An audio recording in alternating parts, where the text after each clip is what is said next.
At the airport, she said, "Don't walk with me. You'll embarrass me in front of my friends." I nodded and let her go ahead. But when she came back weeks later, her ride home wasn't me.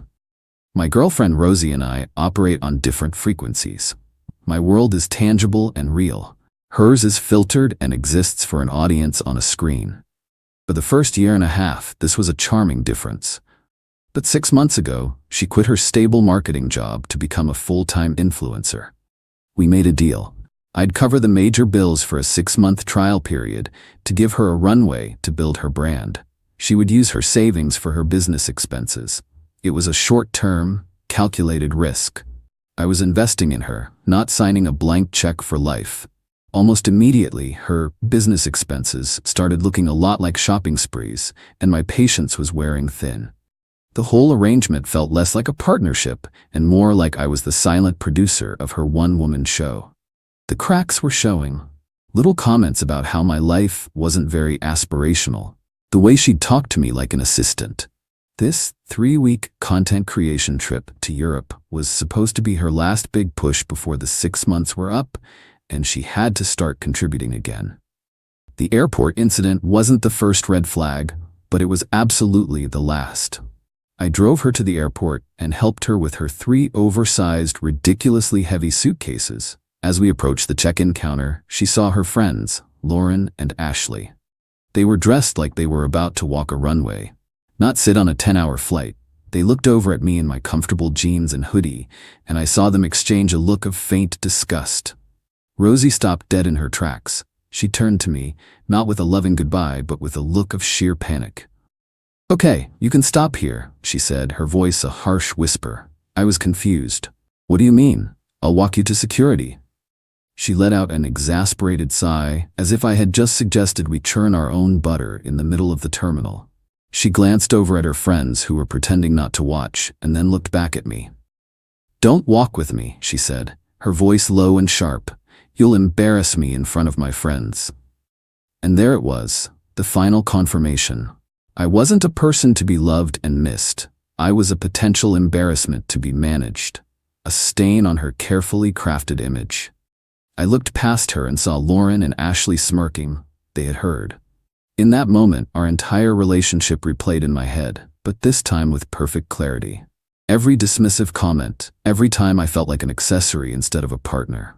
It all clicked into place. The love I felt for her didn't just die, it evaporated. I didn't get angry, I didn't raise my voice. A strange, almost joyful calm settled over me.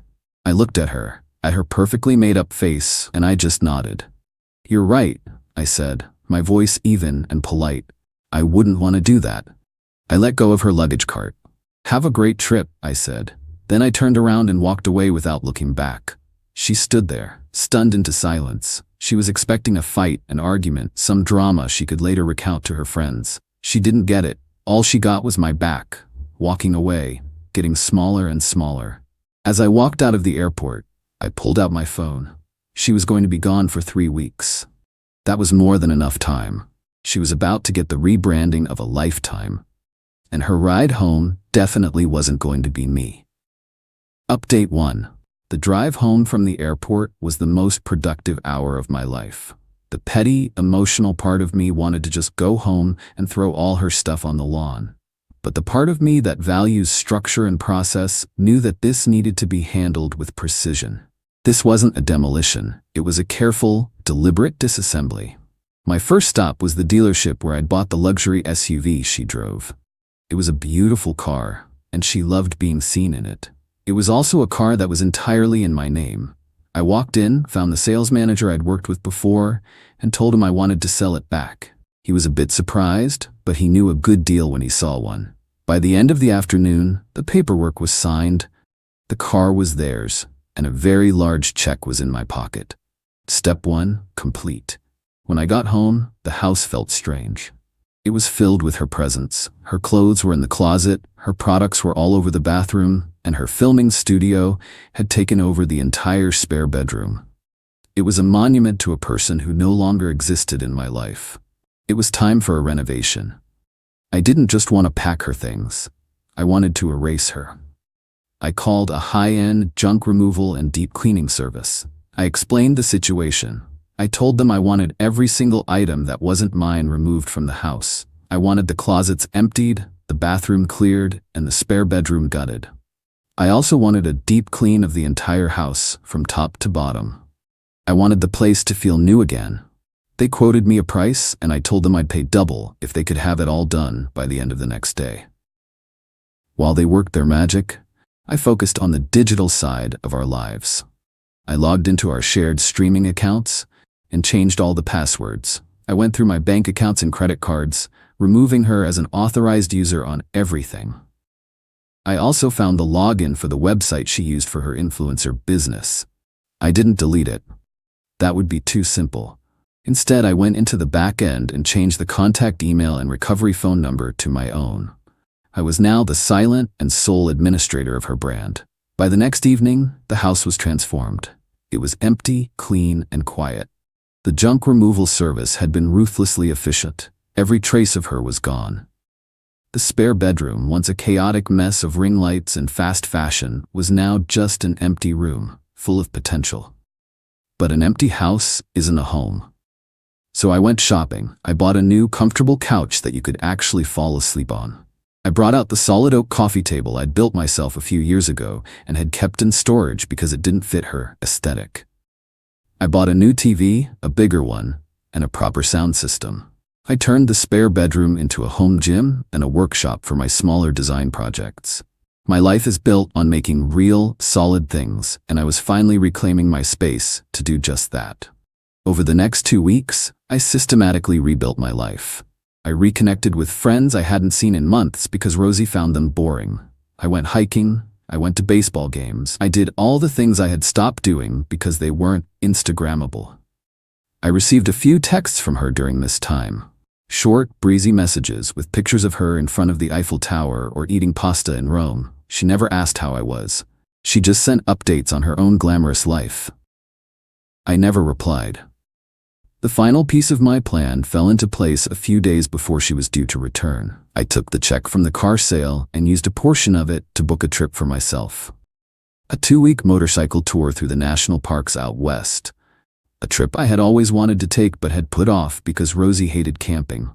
My flight was scheduled to leave on the same day she was scheduled to arrive. The day before her flight home, I sent her a single email. The subject line was, "Important information regarding your return." The email was short and to the point.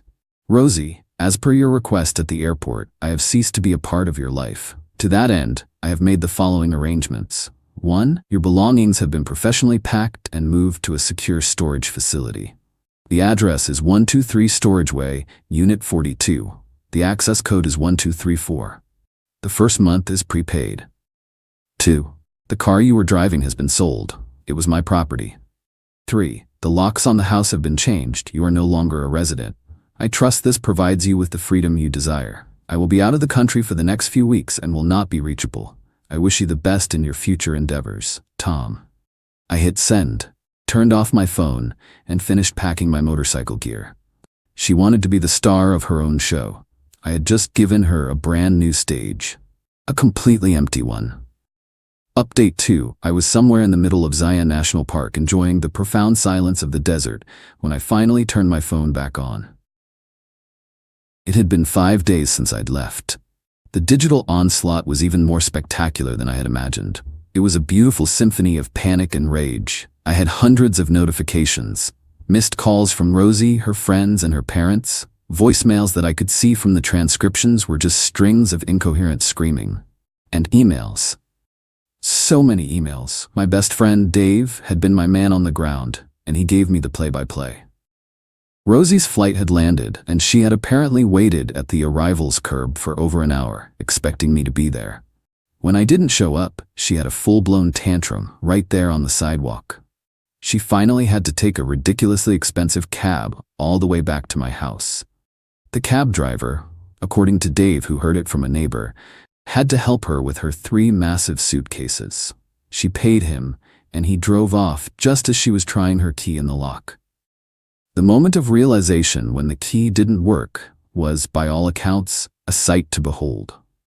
She was stranded, on my porch. With 300 pounds of luggage and no way to get in, She started calling me, of course. Then she called her friends. Lauren and Ashley, who had been so supportive of her glamorous European adventure, were suddenly very busy. Neither of them had a car big enough for her luggage, and they lived in tiny apartments on the other side of town. Her parents had to drive 2 hours to come and get her. Dave said the scene on my front lawn was pure chaos. Her father was yelling, her mother was crying, and Rosie was just sitting on one of her suitcases, staring at the front door of the house she was no longer welcome in. The social media campaign started that night. It was a coordinated attack.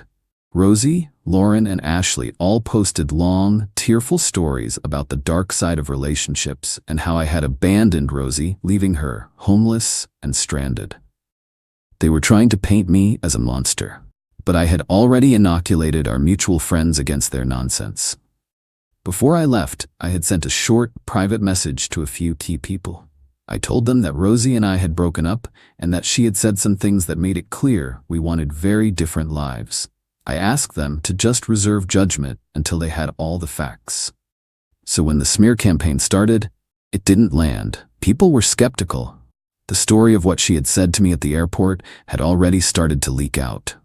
Her narrative of being a blameless victim wasn't holding up. The most glorious part, however, was what I had done with her website. Remember how I had taken administrative control? While I was on my trip, I had made one small change. I replaced her entire portfolio of glamorous, filtered photos with a single high-resolution image. It was a picture of the receipt from the junk removal company, with the total costs circled in red.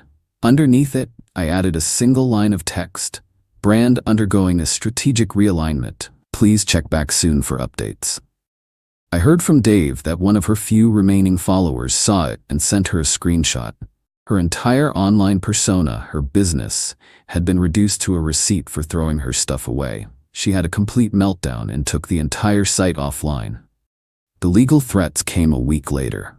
A letter from a fancy law firm demanding I restore her access to the house and provide financial support. My lawyer, a man who enjoys this kind of thing a little too much, sent back a response. It included a copy of the deed to the house, in my name only, a copy of the car title, in my name only, and a detailed invoice for her half of all living expenses for the past year, which far exceeded any claim she could possibly make. The letter ended with a polite suggestion that if she wanted to pursue this in court, I would be more than happy to file a countersuit for the money she owed me. The legal threats stopped, the social media posts stopped. All that was left was a quiet, satisfying silence. Final update. It's been about 4 months since I got back from my motorcycle trip. The silence has been the best part. My house is my own. It's filled with things I've built, art I actually like, and a profound lack of drama. The story of Rosie's return and the subsequent implosion of her life became a sort of local legend among our friends. She and her parents had to hire a moving truck to go to the storage unit and retrieve her mountain of belongings. I'm told it was a very tense and unhappy family outing. She ended up moving back in with her parents. Her influencer career is, for all intents and purposes, over. Her brand was built on a lifestyle she couldn't sustain on her own. Without me to fund the trips, the clothes, and the fancy dinners, she had no content. Her feed, once a constant stream of glamorous updates, is now mostly just old pictures and sad, vague quotes about new beginnings. Lauren and Ashley, her loyal friends, are no longer in the picture. I heard they had a massive falling out. Apparently, they got tired of Rosie complaining and expecting them to support her financially. Their friendship, it seems, was as transactional as her relationship with me. I did have one final, indirect interaction with her. About a month ago, I got a call from a guy who owns a gallery downtown. He was a mutual acquaintance. "Hey Tom," he said, "I'm calling about a weird thing.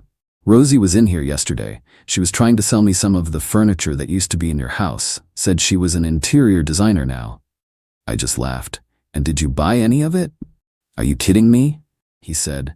"It was all cheap, mass-produced stuff with no character. I told her it was worthless. She got really upset. Started going on about how you ruined her life and her career." He paused. "For what it's worth, man, you dodged a bullet. A big, expensive, poorly decorated bullet. And that really says it all. She saw me as an accessory to her life. a wallet to fund her ambitions. She thought my purpose was to stand in the background, out of frame, so I wouldn't embarrass her. She never understood that I wasn't in the background. I was the foundation. And when the foundation walks away, the whole pretty fake house comes crashing down. I'm not angry anymore. I'm just free. I'm planning another trip for the fall, maybe to Southeast Asia this time. I'm building new furniture for my house, pieces that are solid and real and will last a lifetime. I'm building a life that doesn't need to be photographed to be enjoyed. She wanted a life that looked perfect online. I just wanted a life that felt good in reality. It turns out, you can't have both if one is built on the other. She made her choice at the airport that day. She chose the image over the person. And in the end, the image was all she was left with. A blurry, fading picture of a life she used to have.